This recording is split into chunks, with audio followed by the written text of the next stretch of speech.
Now in the end we know that Nimrod met a violent and untimely death, but there are contrasting stories as to why and how it happened. Some have suggested it was at the hands of Shem's descendants, who had become outraged at what Nimrod was attempting to do in Babylon. Others suggest it was an act of rebellion by a band of his subjects. The most intriguing and most shocking version of events, however, is that he was killed by Semiramis, his wife. Nimrod was by all accounts a brilliant tactician, but it seems he made a fatal flaw in allowing Semiramis to retain control over the religion, because it was the religion that was the true source of power behind his rule. Through it, she won the hearts and minds of the people, and she used it to her advantage when a schism developed between herself and Nimrod. She had become pregnant with an illegitimate son. When Nimrod heard about this, he threatened to dethrone her and expose her true origins as a prostitute, but Semiramis retaliated by devising a plot to overthrow him and retain power for herself. The story goes that she had the priests kill him on her behalf at an annual New Year feast. The Babylonian people were then given a cover story to explain his death, and when she eventually gave birth to her illegitimate son, she further claimed to the people that he was an immaculately conceived reincarnation of Nimrod. She called him Tammuz, and presented him as the seed of the woman mentioned back in Genesis 3, the Messiah. We know that this verse really refers to Jesus Christ, and so Tammuz was the first Christ imposture, the first Antichrist. Semiramis's rule in the aftermath of this event appeared to be rather shaky, and because of the increased threat to her safety, she took to building walls, towers, and gates around the city of Babylon to defend herself. She was actually the first to build fortifications of this type, and therefore became so associated with this concept that in later times she was often depicted with a crown of turrets.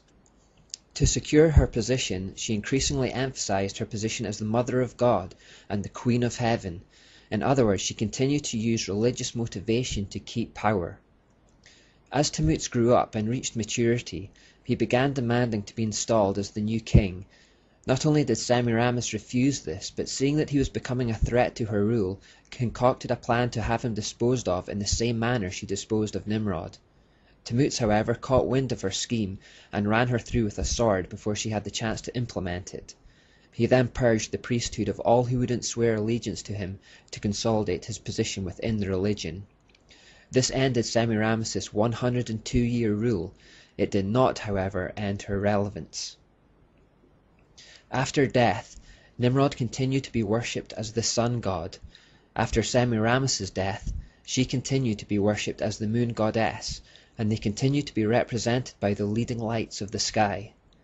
Semiramis, also known as the Great Mother, Divine Mother, Virgin Mother, etc., would often be depicted standing on a crescent moon with stars encircling her head. Both Nimrod and Semiramis were also given new names in their post-life godly form. Nimrod was confirmed by the priest of the religion as a god called Marduk, and Semiramis was confirmed as a goddess called Astarte. These names, however, were never revealed to the masses, but instead their attributes were set forth under pseudonyms of various gods constructed for the public interest. For example, in Christian terms, we can call God Jehovah Jireh, meaning the Lord who provides, or Jehovah Nissi, which means the Lord is my banner, but we know these different names refer to the same God. In Babylon, however, these different names, which represented different parts of Nimrod's and Semiramis's character, morphed into separate entities altogether, and polytheism, multiple god worship, was truly born. Some of Marduk's alter egos, for example, included Enki or Apsu, who was the god of wisdom, incantations, and deep water oceans. Another was Astaluhi, the god of healing and exorcism. Another was Nebo or Nabul, who was believed to have come out of a cave or hole in the ground, and so worship ceremonies were held for Nebo underground. This cave theme became significant in Babylonian beliefs and is a recurring theme. It also curiously echoes Revelation 13, which talks of a beast coming out of the ground. The names Nabul and Bel became the official names of Marduk in later periods, and were popular in these same periods among the ruling classes of Babylon as name elements. In the same way that Muslims are often named Muhammad after their prophet, Babylonians often had names like Nebuchadnezzar and Belshazzar. Finally, and perhaps most importantly, Marduk was known as Baal. This was the primary name by which the other nations, including Israel, were introduced to the worship of Marduk. Baal means Lord or Master, and was from very early times known as the sun god. Under this name, with many prefixes and suffixes, he was worshipped by the Canaanites, Phoenicians, Syrians, and to some extent by the Egyptians. The name Baal sometimes occurs in connection with a locality. For example, in Peor, he was known as Baal Peor, or in Hermon, Baal Hermon. More frequently, it occurs with compound attributes such as Baal Zebub, which means Lord of the Flies, still today one of the epithets of Satan. Zebub, meaning fly, comes from the root word that signifies restless motion, and so Baal-zebub has a double meaning as Lord of restless and unsettled motion. This agrees precisely with the characteristics of Satan as described in Job 1:7. Baal-zephon, another famous version, means Lord of the Black North or the Northern Void, and Meribal translates as Lord of the Rebellion. All these different names are just different sides of the same dice. They all originate with Marduk, who is Nimrod. Finally, because all pagan gods and goddesses originated with the dysfunctional human family of Nimrod, Semiramis, and Tammuz, and the Babylonian system, this clearly affected the views of what the gods and goddesses were like in ancient times.